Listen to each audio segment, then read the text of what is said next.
Mama se kungi betengo we kumoyi ingumada takana. Okyo sokinu kibangase.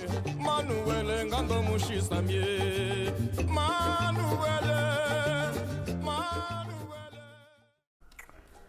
Tulifi Podcast coming back at you with another video. I recently saw this question posed by an individual. They were curious to know, what is the cost of hosting a social dance event? This is something that a lot of us has thought about, so I would absolutely love to hear from you all. Maybe you've thrown some events in the past. What are some things you've learned? What is some knowledge, some experience that you've gained that you could share with someone else to help them on their journey? I'm gonna start off by just giving some thoughts that I came up with that I think could be beneficial to anyone and everyone. If you're gonna be throwing any type of public event, you're probably gonna need a permit or the okay from your local government just to ensure that you have all your bases covered and the party's not shut down right when things are getting good. If you're hosting the party, you need to think about setting everything up. What I mean by that is you need to you need to think about the electricity, the proper DJ area, the proper dancing floor area. You need to think about the weather. You need to think about the public access as well as the parking. All of these things are important to ensure that your guests have the best night possible. One thing that I do not think will be super important for you all, if you're having a small event, it won't be important for you, but if you're hosting a larger event, it may be important, and I'm talking about the licensing of music. If you're hosting a small event, go ahead and download all the songs you want, play your favorite songs. But if you're having a bigger event, you're gonna wanna keep in mind the licensing of music just so you can avoid any legal repercussions.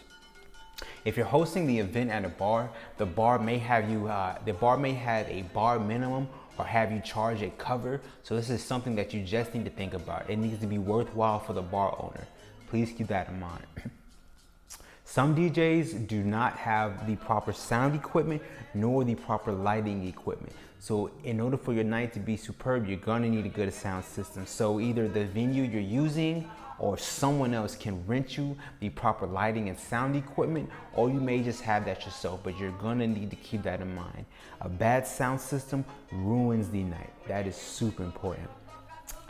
Unless you have some serious influence in your city, in your local community, you're going to have competition on a nightly basis. So unless you're in a small town and you're the only dancing group, then you're fine. That's amazing. You're gonna kill it. But if you're in a big city or a big community that has a lot of social dancing events, you're gonna have a lot of competition, and you're gonna need to ask yourself, what can you do different?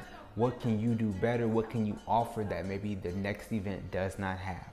So in my opinion, some things that you can think about. You can ask yourself, why would someone come to my event? So maybe you can have some really great instructors, or you can have some high-level dancers at your events. Maybe your venue can have a great location, or maybe you can have some really great floors.